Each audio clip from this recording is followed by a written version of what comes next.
하나님 말씀 여호수아 24장 29절에서 31절 말씀을 보겠습니다. 구약 성경 358쪽입니다. 359쪽입니다. 이 일 후에 여호와의 종 눈의 아들 여호수아가 110세에 죽음에 무리가 그를 그의 기업의 경내 딥낫세라에 장사하였으니 딥낫세라는 에브라임 산지 가스산 북이었더라. 이스라엘이 여호수아의 사는 날 동안과 여호수아 뒤에 생존한 장로들 곧 여호와께서 이스라엘을 위하여 행하신 모든 일을 아는 자의 사는 날 동안 여호와를 섬겼더라. 아멘. 여호수아가 이제 죽었습니다. 나이가 110세, 오늘날로 쳐도 오래 살았죠. 그런데 우리가 성경을 읽으면서 어떤 생각이 드느냐 하면 민수기 22장에 보면 아론이 123세에 죽어요. 그리고 모세는 120세에 죽습니다. 여호수아는 모세에 비해 오래 살지 못했어요. 모세가 죽을 때는 눈이 흐려지지 않았다. 어쩌면 저보다 시력이 더 좋았을 수도 있어요. 기력도 쇠하지 않았다. 눈도 흐려지지 않고 기력도 쇠하지 않는데 하나님께서 왜 죽이시는가? 죽여야 됩니다. 우리들은 어떤 생각을 갖고 있느냐? 모세 정도의 역량이 있다면, 그 정도의 많은 경험이 있다면, 그 노련함을 갖고 그 지혜를 갖고 이스라엘 자손들을 약속의 땅으로 인도하여 드려서 하나님께서 약속하신 그 약속의 성취를 맛보게 해야 되지 않겠느냐라고 생각할지 모르지만 그런 생각이 마귀를 아비로 두고 있는 인간들의 생각입니다. 제가 왜 이렇게 극단적으로 표현을 하느냐면 제 말이 극단적이 아니라 사람에게서 나오는 모든 생각이 악마적이거든요. 마귀에게서 나왔습니다. 예수님이 말씀을 하셨거든요. 너희 아비는 마귀라고. 유대인의 아비만 마귀가 아니라 온 인류의 아비가 마귀입니다. 그 마귀가 생각하는 그 사고방식을 인간들이 갖고 있어요. 왜 그러냐 하면 세상 자체가, 하나님의 약속 자체가 모세를 위함도 아니고 이스라엘을 위함도 아니거든요. 그런데 마귀는 하나님의 말씀을, 약속을 이스라엘을 위한 것이라 이렇게 생각을 하기 때문에 그렇습니다. 그러니 120세까지만 살게 할 것이 아니라 눈도 흐려지지 않고 기력도 쇠하지 않았기 때문에 한 150살 그 이상 살게 하였어. 조금만 더 살면 되잖아요. 여기에서 조금만 더 살면 한 7년, 10년 정도만 더 살게 하시면 가나안 정복 전쟁을 마무리할 수 있지 않습니까? 그런데 하나님께서는 그렇게 하시지 않는 겁니다. 그 이유가 뭐냐면 이 모세를 부르신 것은 아브라함과 이삭과 야곱이 하신 맹세를 이루기 위함이에요. 사적인 욕망, 사적인 꿈을 실현하기 위함이 아니에요. 무슨 말이냐면 아브라함과 이삭과 야곱이 하신 그 맹세, 그 약속이라는 것이 이스라엘 자손들의 개인적 욕망, 사적인 욕망을 위한 약속이 아니라는 겁니다. 그것을 모세를 죽이심으로 보여주시는 거예요. 이걸 오늘날로 치면 십자가라는 것은 인간의 욕망을 해소하기 위한 구원용이 아니라는 겁니다. 그런데 기독교 2000년 역사가 십자가를 인간 구원 욕구를 주기 위한 도구로 사용하죠. 지금도 마찬가지잖아요. 주의 이름을 부르면 구원을 얻습니다. 구원의 확신을 가지면 됩니다. 예수님 믿으면 됩니다. 이런 어떤 구원론적 입장에서 성경을 해석한 자들이 예수님을 십자가에 못 박아 죽인 바리새인과 서기관, 사두개인들, 열심당도 여기에 해당되죠. 요수아의 나이가 110세입니다. 얼마든지 더 살게 할 수 있는데 요수아를 하나님께서 죽이셨죠. 죽는 이유는 간단합니다. 죄 때문에 죽어요. 죄 때문에 죽는데 왜 이 시점에서 죽이시는가? 그 뒤에 보면 31절에 보면 이스라엘이 요수아의 사는 날 동안과 요수아 뒤에 생존한 장로들 곧 여호와께서 이스라엘을 위하여 행하신 모든 일을 아는 자의 사는 날 동안 여호와를 섬겼더라. 이 말씀을 다르게 표현하면 요수아가 사는 날 동안 그리고 이 여호수아 뒤에 생존한 장로들 여호와께서 이스라엘을 위하여 행하신 모든 일을 아는 자의 사는 날 동안만 여호와를 섬겼고 그 다음부터는 섬기지 않았다는 겁니다. 그게 이제 뒤에 나오는 사사기죠. 소견에 오른 대로 하는 겁니다. 자, 여기에서 우리가 시간을 좀 계산을 해보면 요수아가 이 110세에 죽잖아요. 대략 우리가 시간을 한번 연도를 한번 계산해 보면 갈렙이 이 가나안 정탐을 할 때 나이가 40이었죠.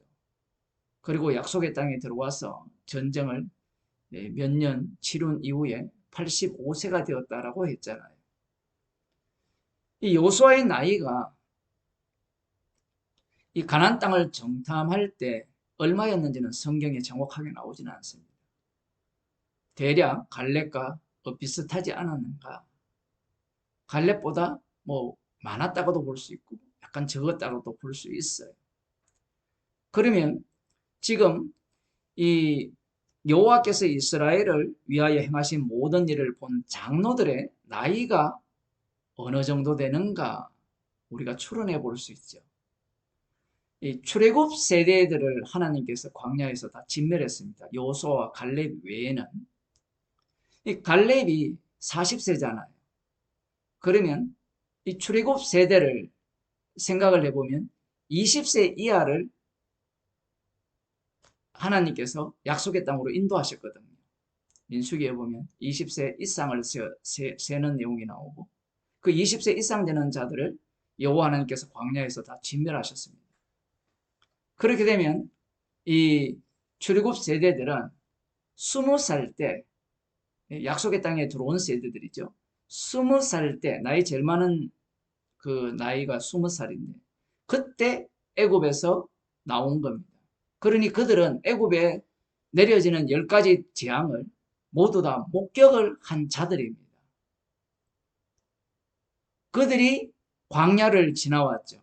그러면 나이가 제일 많은 이 장로들이 60세가 되는 겁니다. 40년 광야길을 지나왔기 때문에 20세에 출발을 했고 그 다음 이제 그보다 더 어린 나이로 구성되어 있죠. 그러면 이 장로들이 60이 되었고 그리고 이들이 오래 살았다 하더라도 이 여호수아와 비교를 해보면 과연 얼마나 더 살았을까라고 생각하면 한 3, 40년? 길어도 짧게는 20년?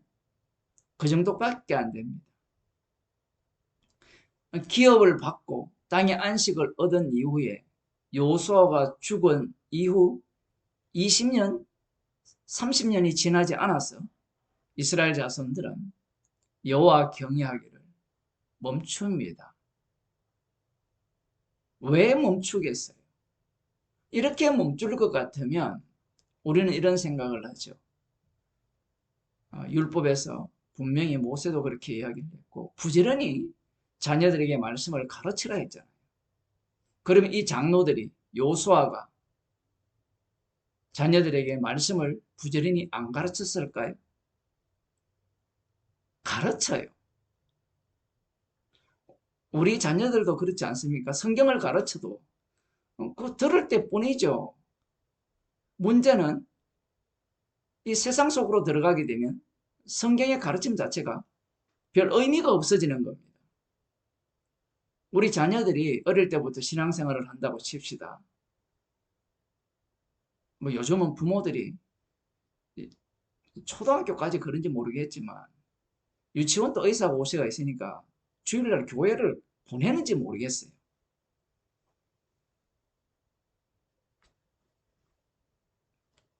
한 20, 30년 전, 뭐 3, 40년 전, 뭐 제가 어릴 때만 하더라도 뭐 고등학교까지는 기본적으로 교회를 다녔어요. 순수한지는 모르겠지만. 그런데 대학을 가는 순간 이 신앙 자체가 다 흐트러지죠. 왜? 신세계가 펼쳐지거든요. 요즘은 중학교만 돼도 교회 안 보냅니다. 공부나 열심히 해라. 너 대학 가서 신앙생활 해라. 뭐 대학 가서 누가 합니까? 대학 가면 신세계인데. 이스라엘 자손들이 왜 이 애굽에서 하나님이 행하신 일과 광야 40년 길 그리고 이 거룩한 전쟁 여호와께서 붙이시는 전쟁을 다 목격한 자들이 죽자 말자 우상을 섬기느냐라고 물으신다면 이 약속의 땅의 그 환경이 신세계이기 때문에 그래요. 우상을 섬겨도 너무나 잘 먹고 잘 살아고 우상 섬기는 것은 자유로워요. 하나님의 율법은 내가 만든 게 아니잖아요. 인간들은 자기가 만든 법은 잘 지킵니다. 그러나 하나님께서 만든 법은 지킬 마음이 없어요. 근본적으로 하나님의 법과 인간이 만든 법이 다르잖아요. 기준이 다르잖아요.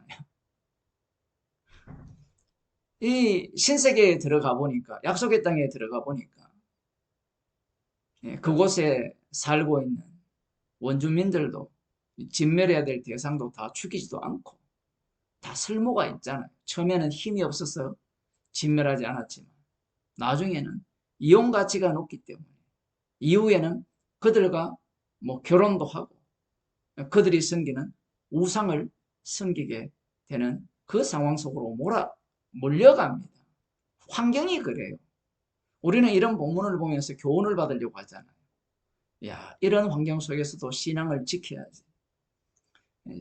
지킬 수 있었다면 신명기 29장 30장에서 너희들이 하나님의 율법을 배반할 것이고 그리고 온 세상으로 흩어질 것이고 그 흩어진 곳에서 하나님께서 다시 돌이키시겠다는 이 말씀 자체가 필요가 없어져요. 그 말씀을 위한 이 이스라엘이거든요. 여호사도 말을 했잖아요. 하나님을 섬길 건지 여호와를 섬길 건지 우상을 섬길 건지 택하라 선택하라 라고 했을 때 여호와를 섬기겠다라고 이들이 말을 했을 때 여호수아가 너희들은 능히 섬길 수 없다라고 하죠.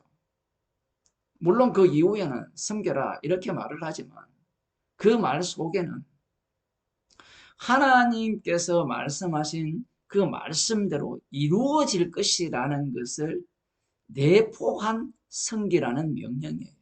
못 섬긴다라는 겁니다.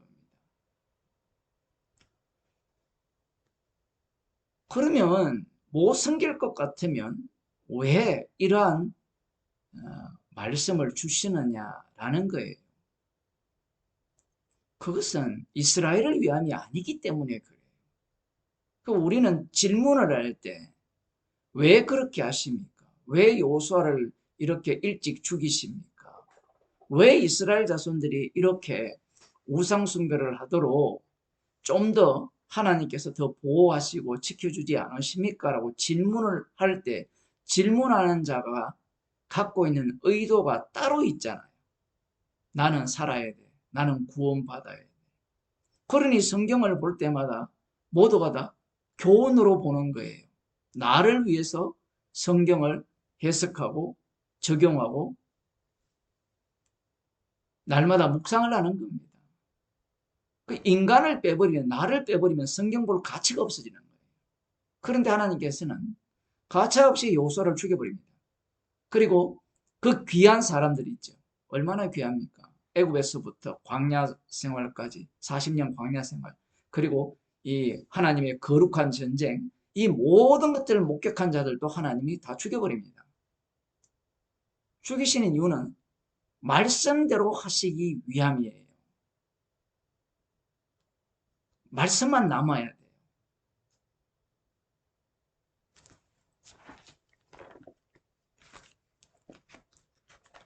이스라엘의 문제는 말씀을 위함이 아니라 말씀을 주신 여호와께서 자신들을 위하여 계시다라고 생각을 하는 겁니다.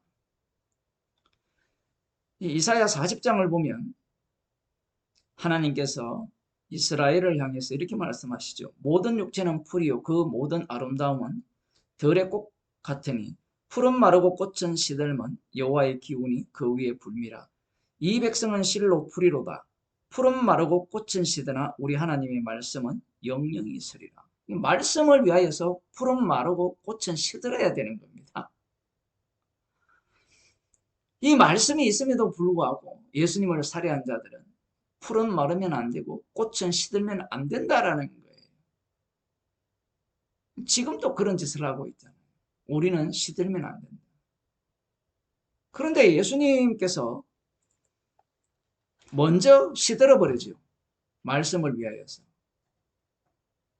그리고 십자가신 주님이 성령을 자기 백성들에게 부어주시게 되면 그 성도들은 이 땅에서 생존하기 위해서 살아가는 자들이 아니라 말씀을 위하여서 살아가는 자들이 됩니다.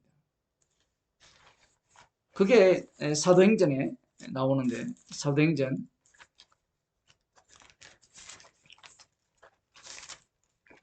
7장에 서대반 집사님의 죽음도 나오고요. 12장에 보면 1절에 그때 헤로당이 손을 들어 교회 중 몇 사람을 헤아려 하여 요한의 형제 야고보를 칼로 죽이니 이렇게 나옵니다. 아니 기껏 주님께서 성령을 주셔놓고 이 귀한 요한의 형제 야고보를 왜 죽이게 합니까? 말씀이 영원함을 위해서예요. 한 구절만 더 보겠습니다. 요한계시록 6장을 보면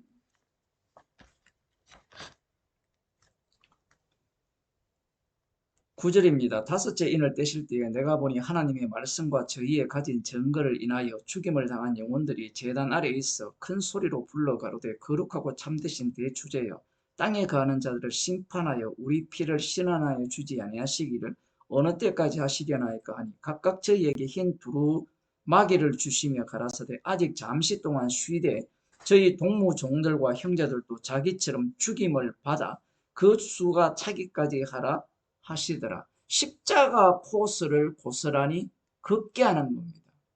그 십자가가 분명히 우리를 구원하는 것은 맞아요.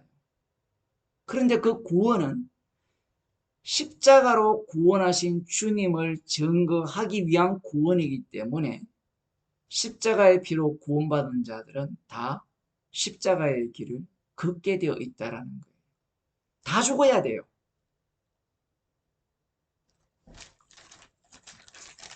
7장에서는 이들이 어떤 자들이냐 14절에 보면 내가 그러되 내 주여 당신이 알리이다 하니 그가 나더러 이르되 이는 큰 환란에서 나오는 자들인데 어린 양의 피에 그 옷을 씻어 희게 하였느니라. 큰 환란에서 나온다라고 하니까 큰 환란을 피한다는 게 아니고 큰 환란에서 죽었어요. 성도들은. 우리는 이 땅에 살다가 죽어야 돼요. 예수님이 재림하시면 물론 죽은 자들이 먼저 일어나고 산 자들이 주님을 맞이하게 될 것인데 주님이 재림하기까지는 모두가 다 죽어야 됩니다.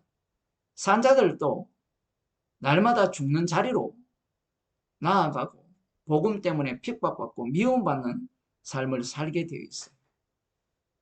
여러분들이 복음 이야기하지 않으면 사람들로부터 미움받을 이유가 없습니다.